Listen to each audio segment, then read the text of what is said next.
Bonjour à tous et bienvenue sur Happy Psy et Auteur, le podcast pour oser être vous et oser vivre vos rêves. Je suis Laurence Flaise-Renaudin, auteure, podcasteuse et psy-optimiste. Je fusionne les mots et les émotions. J'interviewe des personnes inspirantes et je fais danser les mots quand Alexia fait parler les livres. Ensemble, nous vous aidons à révéler les ressources qui sont en vous pour être bien. Parce qu'être bien, ça change tout. Bonjour Cécile Neuville, je suis vraiment ravie de t'avoir à ce micro pour qu'on Bonjour. parle de toi. Alors les gens te connaissent déjà beaucoup au travers de tes livres, au travers de tout ce que tu fais, mais j'avais envie, moi, de parler de qu'est-ce qui t'a animé déjà. On voit que tu rêves beaucoup puisqu'il y a beaucoup de projets en place et comment tu as osé mettre tout en place et puis parler de tes activités. Je sais qu'il y a bientôt un séminaire qui va se passer et j'ai vraiment le regret de ne pas être là ce week-end-là parce que je serais venue volontiers. Donc, je vais te laisser te présenter parce qu'il n'y a pas mieux que la personne elle-même pour se présenter. Et ensuite, on continuera cette interview. Merci beaucoup Laurence pour cette invitation et donc ravie de pouvoir partager un petit bout de mon expérience et si ça peut en inspirer d'autres. Moi-même, j'écoute beaucoup des inspirations, des parcours des autres personnes et je trouve toujours ça intéressant de voir comment chacun en vit les choses et des fois on se retrouve, des fois moins, mais ça donne des idées, ça rassure, ça fait du bien. Donc déjà, merci beaucoup. Avec Me plaisir. présenter, donc oui, donc je suis à l'origine, je suis psychologue. Et ce n'était pas un rêve au départ, c'était pas une vocation non plus, ça s'est amené sur mon chemin, on va dire, assez spontané, mais en tous les cas, mon rêve quelque part derrière, c'était d'aider le maximum de personnes à aller mieux en fait. J'ai eu en fait, vu que on est dans un endroit où c'est écrit un petit peu confidence, quoi, donc en toute confidence, j'ai eu une très belle enfance. J'ai eu beaucoup de chance d'avoir des parents qui étaient présents, aimants, qui m'ont inspiré de la confiance, un cadre de sécurité. Et en fait, dans ce cadre-là, petit à petit, quand à l'adolescence, j'ai découvert que d'autres amis à moi avaient des vies vraiment plus compliquées. J'ai été très touchée et j'ai été prise d'un sentiment d'injustice, mais dans l'autre sens, pas pour moi, pour les autres. Je me suis dit, c'est pas juste que moi j'ai cette chance-là et que les autres ne l'aient pas. Et je crois que c'est ça qui m'a animée dès le départ à me lancer dans toutes mes activités, de vouloir contribuer pour compenser, voilà, pour me déculpabiliser de cette culpabilité qui m'envahissait à ce moment-là et qui est toujours un peu là, je pense, et qui m'accompagnera tout au long de ma vie et qui me permet d'accepter de mieux vivre mes rêves aujourd'hui en me disant, OK, toi aussi, tu contribues à la vie des autres, à les aider à réaliser leurs rêves aussi, à profiter d'une meilleure vie. Tu mérites bien toi aussi et c'est juste en fait. Mais j'ai dû travailler beaucoup dessus. Donc voilà, déjà, la base de mon rêve, c'est aider. De tout ce que je fais, en fait. Tous mes rêves sont liés à ça, aider le maximum de personnes à vivre une meilleure vie. Donc ça, c'est déjà une première base. Mais qui je suis aujourd'hui, je suis avant tout une entrepreneuse et donc une rêveuse entrepreneuse. Donc le terme rêve, tu vois, est même inclus dans Oui. mon présentation. Une rêveuse qui rêve de contribuer à un monde meilleur et de vivre sa meilleure vie et une entrepreneuse qui passe à l'action pour réaliser ses rêves. Et de là, si je résume quelques-unes de mes activités, parce que j'en ai multiples, je suis auteure, j'ai écrit 17 livres à ce jour. Je suis coach d'auteur, puisqu'à force d'écrire des livres, on me posait beaucoup de questions, donc j'ai commencé à accompagner des auteurs à écrire des livres. Et puis, à force d'avoir des personnes qui ne trouvaient pas de maison d'édition dans celle que j'accompagnais, j'ai fini par créer une maison d'édition. Donc, je suis aussi éditrice et fondatrice de la maison d'édition Révolution. En tant que psychologue, j'ai eu après, pendant 14 ans, un centre de formation pour les psychologues, coachs et thérapeutes. Donc, j'étais formatrice professionnelle avec un très grand réseau de professionnels du bien-être qui m'a passionnée. Mais l'envie de faire encore d'autres choses, j'ai arrêté cette activité pour me lancer maintenant dans le club des rêveuses entrepreneuses, qui est vraiment un club pour aider les femmes à s'entraider dans leur rêve d'entrepreneuriat et dans leur rêve de contribution au monde par l'entrepreneuriat. Et donc, de ce club, en est issu ce fameux séminaire dont tu parlais tout à l'heure, le séminaire des rêveuses entrepreneuses, qui est un rendez-vous annuel où on se retrouve toutes, et cette année, on sera plus de 300, à se retrouver que des femmes pour à la fois se booster au niveau business, au niveau émotionnel, au niveau entraide, et vivre un super moment waouh, comme j'aime les vivre moi et les faire vivre aux autres. Voilà, je crois que ça résume pas mal. Ça résume bien et c'est vraiment très touchant de cette volonté d'aider. Moi, c'est ce qui m'a animée aussi pour faire ce podcast. Et je trouve que je n'avais jamais mis le mot culpabilité sur ce besoin d'aider, mais quand tu en as parlé, ça m'a profondément touchée et ça résonne très fort. Et merci de l'avoir évoqué de cette façon. Je trouve ça très beau et en même temps, ça a résonné, ça a fait écho. Et ce séminaire, donc, ça se passe à Montpellier, je crois, hein, le week-end du 6 décembre. 5 et Hein. 6 Ouais, décembre. c'est Alors, 6 En fait, Descendre. c'est à côté de Montpellier, c'est juste en bord de mer et c'est à la Grande Motte, cette fameuse ville avec des bâtiments qui ne ressemblent à aucun autre bâtiment ailleurs et quelques pas de la mer. Donc, c'est au Palais des Congrès. Et pour moi, c'était justement en termes de rêve, je trouvais ça génial de trouver un lieu qui était face à la mer où, en fait, pendant les pauses ou le soir, le matin, les personnes vont pouvoir aller marcher sur le bord de mer. Et ça, c'est quelque chose déjà qui fait partie du rêve de beaucoup de gens. Oui, Et ça, je trouve ça génial de se dire que le matin, avant de venir au séminaire, elles vont aller marcher, voir le lever du soleil sur la plage et se dire waouh, qu'est-ce que je suis en train de vivre. Et ça, moi, voilà, rien que je le dis, là, j'ai des frissons parce que je trouve ça magique aussi de simplement. Pour moi, c'est ça la vie aussi. Il y a les grands rêves. Et oui, ce séminaire était quelque part un rêve que j'ai eu au début du club. Et aujourd'hui, il commence à prendre une dimension au-delà de mon rêve. Mais c'est aussi plein de petits rêves au quotidien, plein de petits moments. Et ces petits moments de lever de soleil face à la mer, moi, c'est des petits rêves que j'ai de toujours et que j'aurai toute ma vie, je crois. J'adore les levées de soleil, j'adore les couchers de soleil. Tout ça se regroupe, en fait. Et voilà, je veux mettre du rêve dans mes événements, dans mes projets, d'ailleurs, la maison d'édition s'appelle Révolution. Enfin, tu vois, il oui, y a le chapeau sur le rêve. C'est réaliser le rêve d'écrire un livre. Les rêveuses entrepreneuses, c'est réaliser le rêve d'entreprendre. Donc voilà, ouais, le rêve est partout, y compris dans le séminaire. oui, oui, oui. Et puis je te rejoins sur savoir savourer ces petits moments que la vie Oui. nous offre, qui ne sont pas forcément des moments toujours waouh, c'est des moments de chaque instant. Et réapprendre à rouvrir les yeux sur ces moments, c'est hyper important. Je Mm. suis comme toi, j'adore les levées de soleil. Alors, de chez moi, j'ai cette chance de voir les levées de soleil C'est et je magnifique. fais énormément de photos. C'est inlassable en fait. C'est jamais C'est les ça. mêmes. Et c'est top. Ça fait toujours du bien. Et, et les rêveuses entrepreneuses, en fait, ce terme m'a beaucoup parlé aussi. Oui, Alors, le mot rêve, bien sûr, puisque c'est un mot qui, comme tu le vois, ils ont rêvé et ils ont osé. eh On a oui, bien sûr. Absolument. J'ai rajouté oser parce que pour moi, rêver était une chose, oser en a été une autre. J'ai dû lever des freins pour oser mettre en place beaucoup de choses. Est-ce que ça a été ton cas ou ça a été plutôt naturel chez toi de passer du rêve à l'action? Mm. Bah, je pense que ça, c'est devenu de plus en plus facile, je dirais pas naturel, mais facile avec le temps et l'expérience. Maintenant, effectivement, j'ai un niveau d'audace beaucoup plus poussé qu'il y a peut-être 20 ans. Non, j'ai eu une phase vraiment je suis plutôt une introvertie, contrairement à ce qu'on pourrait penser. Et c'est justement à force de développer cette audace que j'ai réussi à aller au-delà de cette. Je peux pas dire timidité parce que j'ai quand même toujours été sociable, mais j'aime pas forcément toujours être mise en avant. Je suis pas, enfin, voilà, c'est pas quelque chose de très spontané pour moi au départ. Donc, ouais, dans mon adolescence, j'étais plutôt quelqu'un qui écoutait, qui regardait, mais qui était assez caché. On ne me voyait pas et d'ailleurs, c'était une difficulté pour moi. Là, c'était à la fois, je ne savais pas tellement faire autrement et à la fois, c'était difficile d'être invisible, d'avoir cette sensation d'être transparente et de ne pas exister.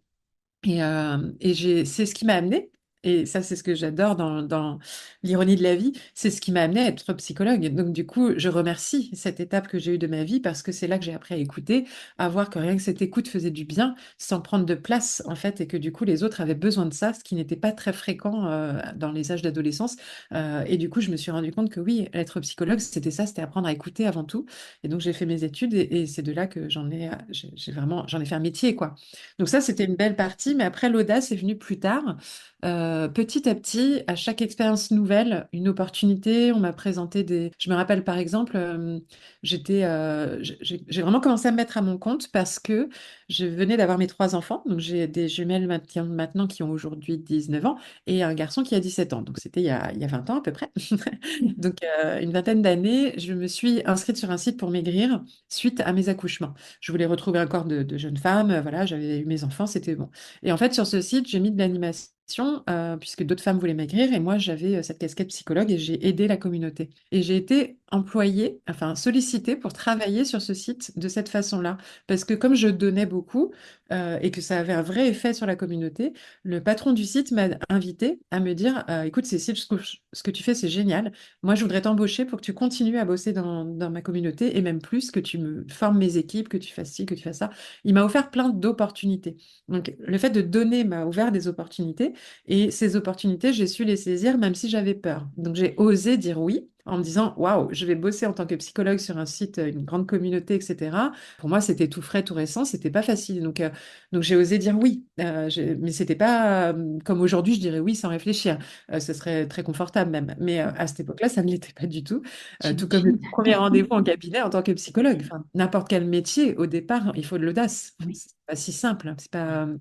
C'est pas facile, mais j'y suis toujours allée. Je pense que j'ai quand même toujours eu un peu cette force de me dire, j'ai peur, mais j'y vais quand même.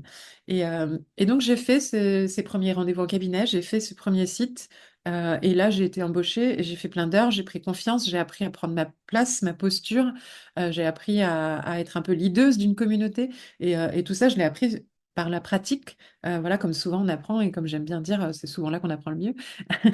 Et donc, bah, de là, oui, j'ai appris à dire oui, j'ai appris à oser. Et même si c'était le jour où il m'a dit, j'aimerais que tu écrives un livre pour offrir à ma communauté sur tout ce que tu échanges sur la psychologie positive, puisque c'était vraiment mon créneau et je partageais beaucoup sur cette communauté autour de ce sujet. Il m'a dit, si tu écris ce livre, je l'offre à toutes mes équipes dans le monde, parce qu'il y avait une grande communauté. Et du coup, on fera un événement et on offrira ton livre ce jour-là à toutes les personnes présentes. Je dis, waouh, moi, écrire un livre. Et alors là, c'était un rêve que je n'avais pas. Ça, c'était hyper intéressant. C'est que je n'avais jamais eu l'idée d'écrire un livre. C'était pas du tout quelque chose qui m'animait. Voilà, c'était pas. J'avais jamais pensé. C'était pas un rêve, quoi. C'était juste, ok, il y a des gens qui écrivent des livres. Moi, je les lis, j'adorais, mais j'avais pas envisagé d'écrire un livre. J'étais plutôt bac scientifique, tu vois. J'étais pas littéraire pour moi dans ma tête. Et en même temps, à force d'écrire des blogs et tout ça, je me suis rendu compte que quand j'écrivais, ça passait bien. Et donc, j'ai accepté le défi. Je me suis dit, bah, ok, on va écrire un livre, on verra bien. Et puis, j'ai écrit ce livre, j'avais pas le choix en 3 mois. Il fallait que je l'écrive parce qu'on avait l'événement 3 mois après. Donc, j'ai relevé le défi. Je ne savais pas si je savais écrire ou pas un livre. Donc, j'ai juste fait et puis voir ce que ça donne. Et j'ai eu des tellement bons retours. Il m'a mis en lien avec une maison d'édition. Donc, ça m'a aidé aussi beaucoup à me lancer. Et là, j'ai eu des bons retours. Et donc, je me suis dit, mais c'est génial, en fait, j'ai envie d'écrire. Et là, c'est devenu un rêve de continuer à écrire. Tu vois, mais c'est venu après coup. Et aujourd'hui, j'en suis à 17 livres. Et j'ai ce rêve de continuer à écrire toute ma vie. Enfin, là, maintenant, c'est devenu vraiment, je crois que je ne m'arrêterai jamais d'écrire. Je rêve un jour d'avoir une centaine de livres et je pense vraiment que c'est un rêve qui va devenir réalité.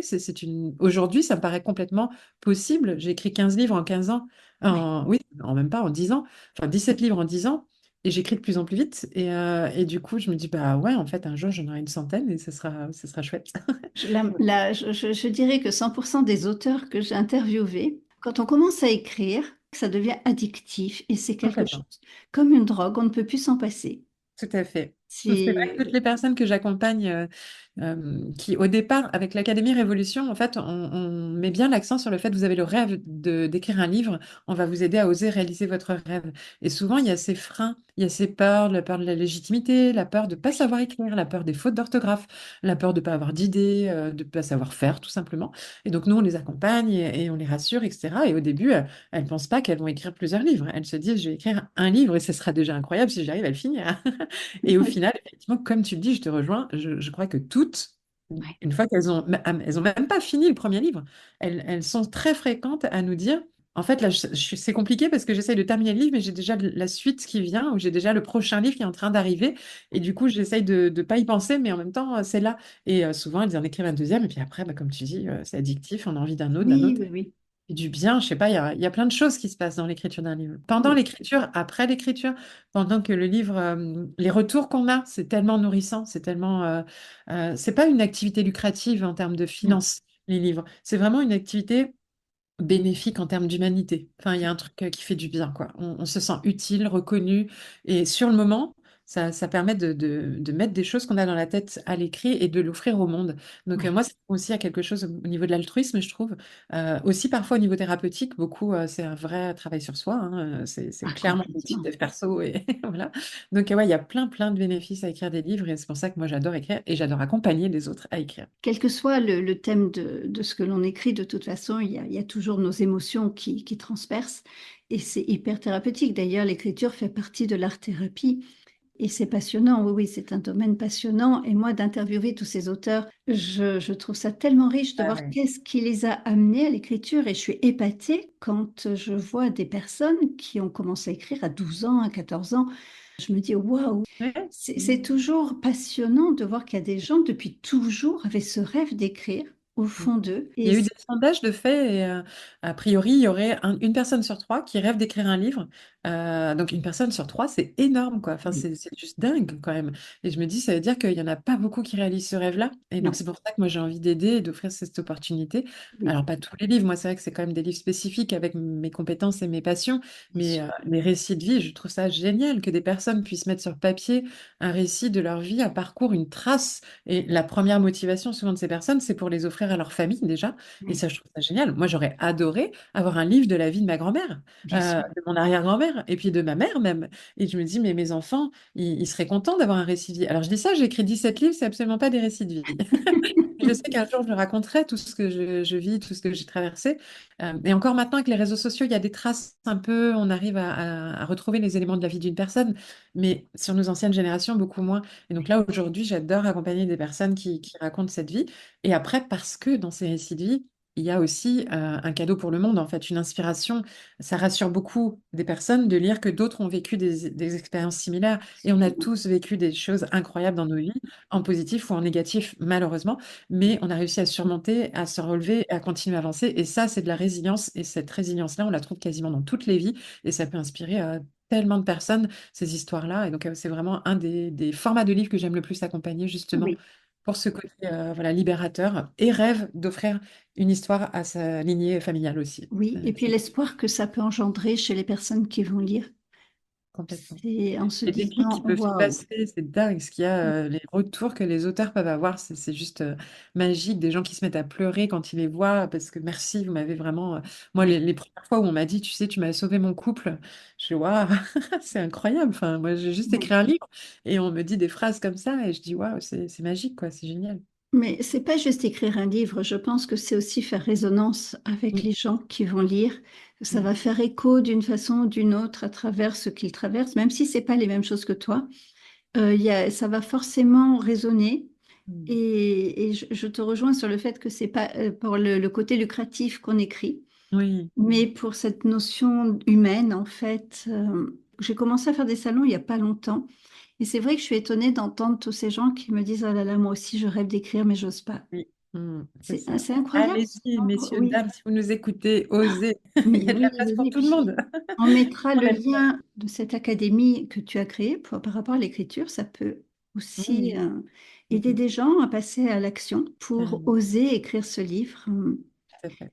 Tu es une femme multitalent, tu accompagnes et tu es coach aussi. Tu fais du Oui, coaching non seulement pour les auteurs, mais aussi pour les rêveuses, pour qu'elles deviennent oui, entrepreneuses. tout à J'ai fait. cette joie de faire partie de ces coachés depuis très, très récemment. Oui, Et je trouve ça génial parce que oui, j'ai plein de rêves. Et moi, mon souci était souvent de passer à l'action. mm, J'adore créer et j'ai du mal après, voilà, à passer à l'étape. C'est pas que j'ai du mal, c'est qu'une fois que j'ai créé, à la limite, je m'en désintéresse. c'est ça. Et Mais c'est c'est quand beaucoup de même personnes dommage. Ah. Il y a des profils comme ça de personnalité, mais globalement, il y a quand même une grande majorité de personnes qui adorent imaginer, créer, lancer un projet. Puis une fois que c'est là, il y a tout le truc à faire, mais il n'y a plus l'enthousiasme du départ et c'est compliqué. Et c'est vrai que là, moi, j'aime bien essayer d'accompagner les personnes en tant que coach, mentor, en inspiration, en conférence, peu importe le format, ou dans des podcasts comme ça, à continuer en trouvant finalement le moyen de mettre du fun dans les étapes d'après. Et Oui, souvent, le fun, il est naturellement là par l'enthousiasme du début de quelque chose, tout comme on a la passion du début du couple, la joie de trouver sa nouvelle maison. Enfin voilà, il y a toujours le plaisir du départ, il est là tout le temps. Mais après, il y a la fameuse routine du couple, il y a la fameuse habituation dans une maison où on voit même plus quoi, à quel point on est bien. Voilà, on se plaint après du moins de petits détails qui ne va pas. Bah, c'est pareil dans l'entrepreneuriat, dans le passage à l'action, dans les projets de cœur, dans la réalisation des rêves. Même un rêve, une fois qu'on se lance dedans. Au départ, on est enthousiaste et puis une fois qu'on y est, je regardais une série hier où il y avait des jeunes qui étaient sur une île paradisiaque, etc. Sauf qu'en fait, au départ, ils se disent, ah, mais en fait, la vie, elle est belle ici, mais ils sont perdus dans cette île-là. Et au début, ils sont très contents, mais au bout de quelques jours, semaines, bah, c'est ennuyeux, en fait. Enfin, c'est sympa, mais même là, on s'habitue, c'est joli, la mer est belle, le soleil est là, c'est cool, c'est calme, enfin, mais on s'ennuie. Il n'y a plus la stimulation, il n'y a pas de nouveauté, on a besoin de nouveautés. Donc moi, j'aime bien en tant que coach amener les personnes à chercher toujours de la nouveauté, même dans quelque chose de déjà existant, à renouveler l'enthousiasme, à renouveler la créativité, à renouveler la joie, la surprise, l'engouement, de façon diverse et variée selon la personne, selon son animation du moment, selon ce qui l'enthousiasme à ce moment-là. Et c'est toujours possible en fait. Et Ouais, ça, je trouve ça génial de réveiller cette part-là. oui. C'est un peu l'enfant intérieur, c'est un peu la personne audacieuse en nous, c'est un peu la personne joueuse en nous, selon ce qu'on va chercher. Et c'est possible d'être excité, d'être enthousiasmé par tout ce qu'on fait à tous les moments de la vie et dans tous les projets. Par contre, ça se travaille, ça s'accompagne. Des fois, on y arrive seul et des fois, ça fait du bien d'être accompagné pour y arriver. Donc voilà, moi, c'est une des choses que j'aime faire, effectivement. Et que je pense que je sais bien. L'enthousiasme est là, c'est le coup de pied aux fesses des fois dont on a besoin, enfin, Oui, le coup de pied aux aussi. fesses entre guillemets, mais ce côté, tu vas devoir rendre compte, Un ça aide engagement. à passer, voilà, l'engagement, ça aide à passer à l'action. Et Oui, c'est vrai que moi j'en avais besoin et je le ressentais de toute façon par oui. rapport aux autres projets que je mets en place. Mm, Et mm, c'est mm. génial. Et j'encourage les gens à se faire accompagner à un moment donné quand ils sentent que tout seul c'est difficile parce que c'est vrai qu'on peut faire énormément de choses par soi-même. Oui, Mais à un moment donné, on fera peut-être ouais, plus de choses si on est boosté, non seulement par une personne, mais par une communauté aussi. exactement, Le, bien sûr. le fait d'échanger, de voir qu'on n'est pas les seuls confrontés au même problème. Mm. Et c'est bien d'avoir des gens comme ça sur son chemin Et il y en a qui... plein et pour tous les niveaux, pour tout le monde, parce que certaines personnes se disent oui, moi j'en ai plus besoin. En fait, vraiment, Non. dites-vous que moi je connais des personnes qui peuvent être millionnaires, qui peuvent être très heureuses, très épanouies dans leur vie, qui peuvent avoir des projets incroyables, etc. On se fait tous accompagner. Enfin, vraiment, à tous les niveaux, parfois par un coach, parfois par un mastermind, parfois par un groupe, parfois par une communauté, comme tu le dis. euh, Parfois par un psychologue, parfois par un sophrologue. On va varier en plus les plaisirs, mais Oui, moi, la première, je me fais accompagner tout le temps. J'ai plein oui, d'aides autour de moi pour continuer à évoluer, pour continuer à me soutenir, à m'encourager, à pas être seule dans mon coin et surtout à avoir ce recul. Parce que des fois, on n'a plus le recul quand on est le nez dans le guidon. Et ça fait du bien d'avoir des perspectives extérieures et pas que les amis. Parce que les amis, ça fait du bien aussi et c'est important. Et on a aussi besoin de ce soutien-là d'ailleurs, parce que là, c'est un soutien plus émotionnel, sécuritaire, voilà, stabilité, etc. de notre vie au quotidien. Mais en dehors, bah moi, si je parle à ma mère ou à ma voisine ou à ma cousine de mon séminaire, comment je l'ai organisé, comment le machin et tout ça, enfin voilà, elles vont pas tellement savoir quoi me dire, quoi. Alors que si je vais dans un groupe de coachs organisent des séminaires et que je leur dis, voilà, j'ai fait ça, ça, ça, qu'est-ce que vous en pensez? Est-ce que vous auriez des petits trucs pour que ça se passe mieux, des nouvelles idées? Et chacun va me donner des clés. C'est génial. Et moi, en donnant des clés aux autres, bah, je me donne aussi des clés à moi-même. bien sûr. L'entraide, moi, je crois beaucoup en ça. Et c'est pour ça le Club des rêveuses entrepreneuses, c'était dans cette dynamique-là. Moi, le public de ce club-là, de ce réseau, ce sont que des femmes et que des entrepreneuses plutôt qui sont dans le début de leur activité ou en tous les cas qui veulent passer des niveaux supérieurs. Mais il y aura plus tard d'autres niveaux. Là, c'est le premier niveau pour l'instant et je suis en train de créer des niveaux supérieurs pour des personnes qui gagnent déjà plus de 2 000 € et qui voudraient passer à 10 000 € par mois, par exemple. Et c'est une autre dynamique. Mais même, il y aura quand même du lien entre toutes parce que peu importe où on en est, on peut apprendre les unes des autres. Et ça aussi, j'aime bien. Et au séminaire, c'est ça que je voulais aussi. C'est qu'il y a à la fois des personnes qui n'ont même pas encore commencé et qui se disent, bah, je viens parce que ça va peut-être m'aider à oser me lancer. Oui, Donc ça, j'adore. Et il va y avoir des personnes qui ont commencé, qui n'y arrivent pas encore. Il y a des personnes qui ont commencé, qui commencent à bien y arriver. Il y en a qui ont commencé depuis 2 3 ans et ça commence à prendre une bonne habitude. Et puis il y en a, ça fait 15 ans, 20 ans et elles gagnent super bien leur vie. Et j'ai même certaines bah ouais, qui sont millionnaires et qui viennent aussi. Et on a tous les niveaux et on va juste s'éclater ensemble parce que ce qui est le point commun qu'on a toutes, c'est qu'on veut toutes contribuer, on a toutes envie de passer des bons moments, on a toutes envie de s'entraider, d'être reconnu d'un côté et de reconnaître les autres. Il y a vraiment cette dynamique d'entraide. Alors certaines parlent de sororité, c'est pas forcément le mot que moi j'emploie, mais c'est très souvent qu'on me renvoie ça. Mais moi, c'est plutôt l'intelligence collective, la bienveillance collective. On prend soin les unes des autres. Et moi, c'est une de mes vocations. Avant, je disais, je prends soin de celles qui prennent soin du monde. Donc, quand j'étais plutôt à prendre soin des psychologues, des coachs, des mhm, thérapeutes. Aujourd'hui, je vais plus loin parce que c'est prendre soin de celles qui inspirent le monde. Et donc, oui, au travers des livres, au travers des conférences, au travers de leur métier, mais des personnes qui inspirent d'autres personnes. Je trouve ça génial qui prend soin d'elles, en fait, elles prennent soin des autres. Ben, moi, j'ai envie de prendre soin d'elles. Et moi, j'ai créé mon univers pour qu'on prenne soin de moi aussi. Et tout le monde doit avoir cet espace où on prend soin d'elles et où on peut se connecter à d'autres Oui. aussi et se nourrir les unes les autres. Mais C'est c'est important. hyper important et comme tu le disais, ça permet de prendre du recul. Moi, dans mon activité de psy, j'ai toujours été en supervision parce que Oui, tout à c'était fait, voilà. indispensable déjà pour moi d'être bien dans mes baskets pour pouvoir recevoir du monde. Comment je peux et accompagner des gens si moi je vais pas bien? C'était déjà pas du tout en adéquation avec mes valeurs.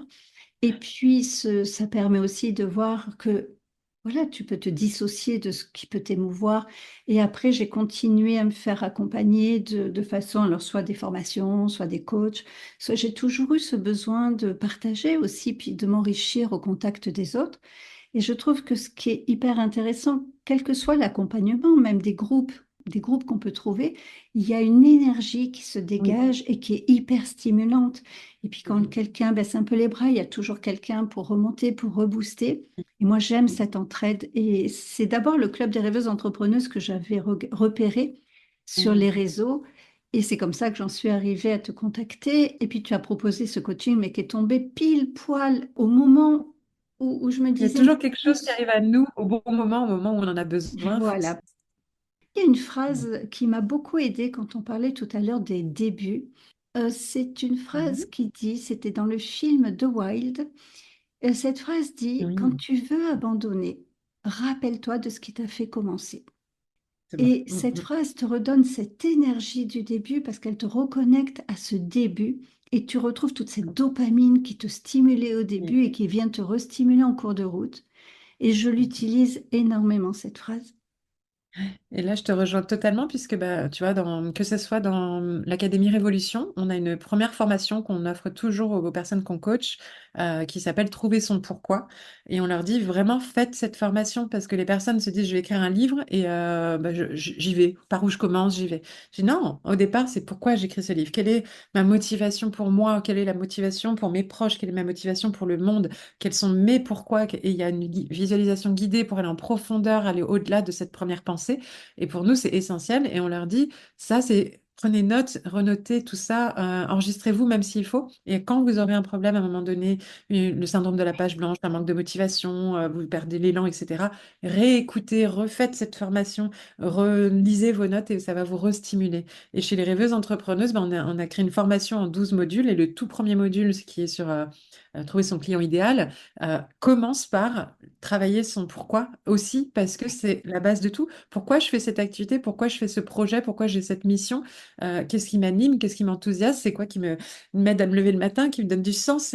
Et pareil, cette étape-là, il faudra y revenir régulièrement tout au long de sa vie. Et le pourquoi évolue en plus. Bien sûr, bien C'est parce sûr. qu'on évolue même. Donc, je te rejoins vraiment dans ce sens-là. C'est quelque chose qui nous reconnecte tout le temps. Et en se reconnectant à ça, on est capable de dépasser tous les obstacles. Donc, c'est Il y a un vraiment très exercice puissant. qui s'appelle l'exercice des 5 pourquoi.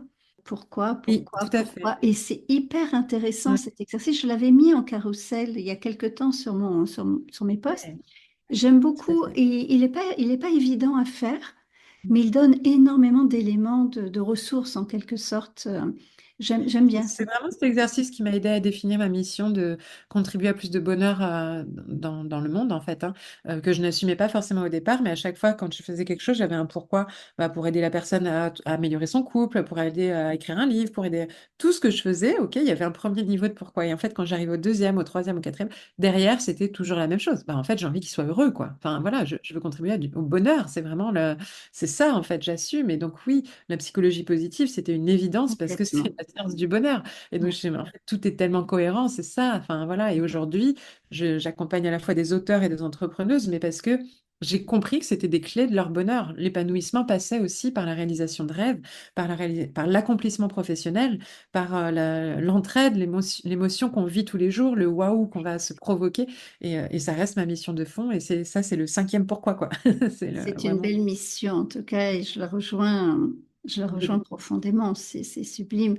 Cette psychologie positive est très opposée des injonctions. Bien Bien au sûr. contraire, elle amène à un cheminement intérieur et ces 5 pourquoi en font partie. C'est qu'est-ce qui t'anime, qu'est-ce qui fait que, et pas il faut que. Mm, mm. C'est la petite Moi, ce parenthèse. que j'aime bien par rapport à ça, par rapport aux injonctions et donner comme métaphore qui me parle beaucoup, c'est le fait de se dire que ce soit au travers du bonheur, que ce soit à travers de l'entrepreneuriat ou de tout ce qu'on peut lire sur les réseaux, dans tous les... Là, c'est de nos sujets, mais sur tous les sujets, c'est valable. Il faut vraiment voir tout ce qu'on nous propose comme des choix sur un buffet, en fait. On ne nous impose pas, on nous propose. Et donc, on nous propose, et quand je vais dans un restaurant, bah, il y a le buffet d'entrée, de plats, de fromage, de poisson, de viande, de légumes, de dessert, etc., le café. T'es pas obligé de tout prendre et tu vas pas tout prendre. Et parfois, moi qui suis végétarienne, je vais pas prendre ce qu'on me propose sur le plat de viande, en fait. Je vais pas aller au buffet viande. Mais je vais pas passer mon temps à critiquer le plat du buffet viande, en fait. C'est pas mon but. Moi, mon but, c'est de valoriser le super buffet de légumes et des desserts qui vont être végétariens, etc. Je vais mettre de l'énergie là-dessus. Et je crois qu'on peut passer au-delà des injonctions quand on arrive à se dire, la personne, elle te propose quelque chose, à toi de voir si ça te correspond ou pas. Si ça te correspond pas, bah, laisse tomber et va voir parce qu'en fait, il y en Oui, a pour tout le monde. Et il y a tout et son contraire. Sur les mais réseaux, complètement, on a complètement. tout et son C'est opposé. Donc, à chacun à nous d'aller d'aller là où chercher. ça résonne, en fait. Exactement. Mm, mm. C'est complètement ça. Et prenons plus d'énergie à soutenir ceux qui nous apportent ce dont on a besoin que à lutter contre ceux qui nous apportent ce dont on n'a pas besoin. Parce que l'énergie nourrit là où on la met, en fait. Et donc, Complètement. malheureusement, si on nourrit les personnes qui ne nous inspirent pas, eh bien, cette personne va grandir. Oui. Et l'autre à côté qu'on ne va pas voir, elle va diminuer. Alors que si je vais soutenir celle qui m'inspire, eh ben là, elle va grandir. Et l'autre va diminuer parce qu'on ne s'intéresse pas à elle. Et c'est vraiment un fonctionnement qui fonctionne dans la vraie vie. J'ai un tout petit exemple sur ça que j'ai trouvé génial. Ça a été une expérimentation que j'ai fait malgré moi au départ et de plus en plus consciemment après. J'étais salariée, donc avant d'être sur ce site Minceur, donc j'étais salariée et on était dans un espèce d'open space où il y avait 4 ou 5 personnes. Et il y avait au-dessus, à l'étage, des fonctionnaires, des personnes qui voilà, travaillaient là depuis des années et qui s'ennuyaient un petit peu et qui descendaient toujours nous voir parce que nous, on avait une bonne ambiance, etc. Et quand elles venaient dans ce bureau, à chaque fois, elles venaient pour se plaindre. Donc, elles venaient pour se plaindre de ce qui se passait, des oh là là, on m'a encore dit ça, et puis c'est nul, et machin, machin. Moi, ça me fatiguait. Du coup, plus ça va, moins j'écoutais. Donc, j'écoutais plus, j'étais dans ma bulle et elle parlait à tout le monde. Moi, j'écoutais pas, donc elle s'intéressait pas à moi, puisque ce qu'une personne, ce qu'elle veut, c'est avoir de l'intérêt, être reconnue. Les autres s'intéressaient à elle, donc elle continuait. Puis un jour, une de ces personnes-là est descendue et a partagé une bonne nouvelle. Je ne sais plus ce que c'est, mais elle a partagé quelque chose de positif. Et là, je me suis arrêtée et je m'y suis intéressée. Tu vois, donc j'ai commencé à poser des questions, à m'intéresser. La personne était contente. On s'intéressait à elle et c'était inconsciemment, elle ne se rendait pas compte, sur quelque chose de positif, sur des bonnes nouvelles. Et là, je me suis dit, tiens, c'est drôle parce que petit à petit, quand elle descendait, quand elle avait une bonne nouvelle, elle venait me parler moi. À moi. Vraiment, elle choisissait, elle s'approchait de moi, elle me parlait. Quand elle avait des mauvaises nouvelles, elle ne s'adressait plus à moi, elle allait parler aux autres. Et en fait, j'ai vraiment compris à ce moment-là que on attire à nous ce qu'on Oui, nourrit. c'est complètement Et ça. vraiment, c'est fou parce que Oui, à la fin, c'était vraiment ça. Enfin, elle s'asseyait à mon bureau pour me dire, oh, Cécile, il faut que je te raconte un nana. Puis s'il y avait dans sa phrase un truc de négatif, mais jamais on en a parlé, ça s'est fait complètement oui, spontanément. Elle se relevait, elle disait, ah ouais, puis Mélanie, il faut que je te dise, l'autre jour, l'autre, elle m'a critiqué, machin. Mais non, mais Cécile, j'étais voir le film, il était trop bien. Enfin, et c'était juste oui, parce oui, qu'on va là où on nous répond et on attire à nous ce qu'on nourrit. Donc les oui, réseaux sociaux, c'est pareil. Moi, si on fait défiler mon fil, j'ai que des choses positives, tout le temps, oui, partout. Parce que je ne like pas, je ne vais pas liker, je ne vais pas répondre à des choses qui ne m'intéressent pas. Et je vais liker volontairement tout ce que j'ai envie de revoir. oui, Et en plus, je motive celles qui le font à continuer. Et donc ça, j'insiste vraiment parce que je trouve que on a tendance parfois à se plaindre. J'ai beaucoup de personnes qui disent, ouais, mais sur les réseaux, c'est toujours négatif. Je dis non, c'est pas négatif. C'est parce que tu dois liker des choses négatives. Et là, c'est pas un jugement, c'est juste prendre conscience que tu es maître de ce que tu attires à toi, en fait. mais Donc, complètement. Je ne sais plus qui a dit, et je retrouverai le nom, c'est qu'on est la moyenne des 5 personnes que l'on c'est ça, côtoie le plus. complètement. Oui, tout à À fait. nous de bien nous entourer en quelque sorte et que ça résonne avec ce que l'on veut et non Mm, pas avec ce que l'on ne veut pas. exactement, c'est ça. Le focus positif. Oui, oui, oui. On a ce même focus. C'est génial de parler avec toi. Je pourrais t'interviewer pendant des heures. Oui, mais moi aussi j'adore parler, donc. Et puis, Mais on a oui, ce point commun sur cette psychologie positive. Moi, sur mon fil, je ne donne que des outils qui peuvent aider oui, à dépasser des choses.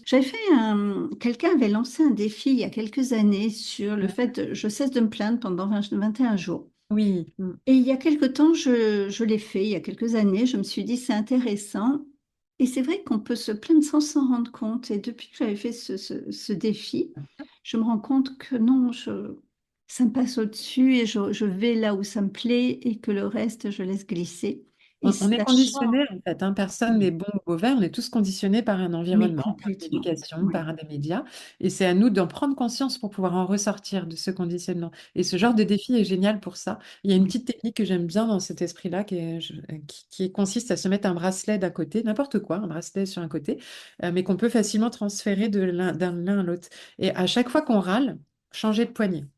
Et oui, juste le fait de faire ce mouvement-là, on réalise à quel point on râle souvent. En fait, Et puis au bout d'un moment, comme on ne veut plus râler, bah, du coup, on ne veut plus changer le bracelet. Bah, on finit par dès qu'on commence à dire un truc, on dit non, je ne vais pas parce que je ne veux pas changer mon bracelet. Le challenge, c'est de garder effectivement son bracelet pendant 21 jours au même poignet. Ça veut dire que oui, pendant 21 jours, je n'ai pas râlé une seule fois. Et ça, je trouve ça génial parce que oui, c'est ludique, c'est créatif. Et on n'est pas dans de l'injonction, on est dans c'est ça.